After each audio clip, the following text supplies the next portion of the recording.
নমস্কাৰ। অস্থিৰ হৈ পৰিছে সময়। কি কৰি আছোঁ, কিয় কৰি আছোঁ, কাৰ কাৰণে কৰিছোঁ। এই যাত্ৰাৰ শেষ ক'ত? মৃত্যু। হয়, এই যাত্ৰাৰ শেষ মৃত্যু। হয়তো এদিন নহয় এদিন আমি মৰিবই লাগিব। মৰিবৰ কাৰণে ইমান পৰিকল্পনা, ইমান আয়োজনৰ প্ৰয়োজন আছে জানো? এনেধৰণৰ নানা চিন্তাৰে কেইবাদিনৰ পৰাও আচৰিত ধৰণে অস্থিৰতাত ভুগিছে দুবৰী। দুবৰী এগৰাকী অতি উচ্চ শিক্ষিত আৰু বাস্তৱমুখী যুৱতী। অলপতে তাই ভাল চাকৰি এটাতো নিযুক্তি লাভ কৰিছে। তথাপিও কেইদিনমানৰ পৰা অস্থিৰতাই চানি ধৰিছে তাই নিজকে সৈমান কৰিব খুজিও হাৰি গৈছে। তাই নিজৰ মনটোক সুখী কৰি ৰাখিবলৈ কেতিয়াবা গান শুনিছে, চিনেমা চাইছে, খেলিছে, কেতিয়াবা আকৌ সন্মুখত এসোপামান কিতাপ উলিয়াই লৈ পঢ়ি গৈছে এফালৰ পৰা। গল্প, কবিতা, উপন্যাস। নাই, তাইৰ মনটো স্থিৰ হোৱা নাই। তাইৰ অস্থিৰ মনক স্থিৰ কৰিব পৰা নাই কিতাপৰ ধনাত্মক লেখনিয়ে। কেতিয়াবা আকৌ সন্মুখত ডায়েৰীটো উলিয়াই লৈ কিবা এটা লেখাৰ যত্ন কৰিছে। ঠিক তেনেদৰে জনাই নজনাই গানৰ কলি এটাকো গুণগুণাইছে।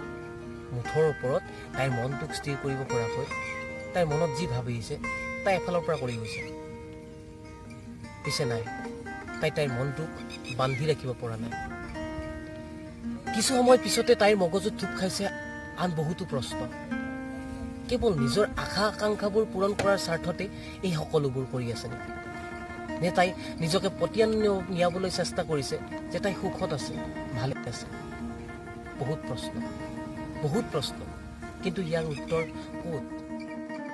দুবৰীৰ দৰে এনেধৰণৰ চিন্তা কিছুমান হয়তো কেতিয়াবা আপোনাৰ মনলৈ আহে। কোনো কাৰণ নোহোৱাকৈ অস্থিৰ হৈ পৰে মন। অৱশ্যে মোৰো নহয়, অহাটো স্বাভাৱিক। কিন্তু আপোনালোকে এই প্ৰশ্নবোৰৰ উত্তৰ বিচাৰি পাইছেনে? উলিয়াব পাৰিছেনে এই সমস্যাবোৰৰ সমাধান? অৱশেষত দুবৰীয়ে কিন্তু পালে। অলপ সময় লাগিছিল তাই। হয়তো তাই নিজকে জুকিয়াই চোৱা নাছিল। কিন্তু যেতিয়াই তাই নিজকে ধীৰ স্থিৰভাৱে জুকিয়াই চালে, তেতিয়াই তাই সকলোবোৰ প্ৰশ্নৰ উত্তৰ বিচাৰি পালে। তাইনো কি এনে উত্তৰ বিচাৰি পালে হয়তো আপোনালোকৰ জানিবৰ মন গৈছে, নহয় জানো? তেনেহ'লে মই কওঁ শুনক, ইমান সোপা প্ৰশ্নৰ সমাধান মাত্ৰ এটাই, আৰু সেইটো হ'ল আমি নিজে নিজকে সুখী কৰাৰ স্বাৰ্থত আকৌ নতুনতাৰে সজীৱ হৈ উঠিব লাগিব। হয়তো অস্থিৰতাত থকা সময়খিনিত আপোনাৰ আপোনজনে অলপ সাহস দিব, তথাপি অস্থিৰ হৈ থাকিব মন। যিদৰে হনুমানে নিজৰ নেজত লগা জুই নুমুৱাবৰ বাবে সকলোকে খাটনি ধৰাৰ পিছতো নিজ মুখে সেই জুই নুমুৱাই ৰক্ষা পৰিছিল, ঠিক তেনেদৰে আমাৰ ক্ষেত্ৰতো সেই একেই। স্বয়ং ভগৱান সদৃশ বীৰকে আন কোনোৱে সহায় কৰিব নোৱাৰিলে। তেনে ক্ষেত্ৰত আমি সাধাৰণ মানুহে। সেয়েহে আমি নিজে নিজৰ অস্থিৰতাখিনিক বুজি নিজে নিজৰ সাহস হ'ব পাৰিব লাগিব। আমাৰ মনৰ ভিতৰত জ্বলি থকা জুইকুৰাৰ উমান আন মানুহে কেতিয়াও নাপায়। হয়তো আমি যদি তেওঁলোকক ব্যক্ত কৰোঁ, তেতিয়া তেওঁলোকে নিজৰ সাধ্য অনুসৰি আমাৰ কথাবোৰ বুজি অলপ সাহস বা উৎসাহ দিবলৈ চেষ্টা কৰিব। কিন্তু অৱশেষত আমি নিজেই পৰি নিজেই উঠিব পাৰিব লাগিব। দুবৰীয়ে বুজি উঠাৰ দৰে যদি আমিও এই কথাবোৰ বুজি পাওঁ, তেন্তে নিশ্চয় জীৱনটোক কেৱল জীয়াই যোৱাৰ সলনি উদযাপন কৰিবলৈ সামৰ্থ্য হওঁ। গতিকে মই কুলদীপ তালুকদাৰে নিজে নিজৰ সাহস হৈ থকাৰ উদ্দেশ্য আগত ৰাখিয়ে আজিলৈ বিদায় লৈছোঁ।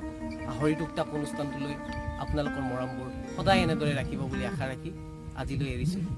ধন্যবাদ। আহৰিৰ টুকটাক। আপোনালোকৰ মৰম, আশীৰ্বাদ আৰু শুভাশা বিচাৰি আমাৰ আন্তৰিক প্ৰচেষ্টাৰে এয়া এটি নতুন ইউটিউব চেনেল।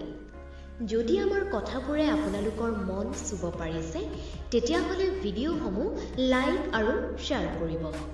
কেনেকুৱানো পালে জনাবলৈ কমেণ্ট কৰিব। আৰু পৰৱৰ্তী ভিডিঅ'সমূহ উপভোগ কৰিবলৈ আমাৰ চেনেলটো ছাবস্ক্ৰাইব কৰিবলৈ নাপাহৰিব।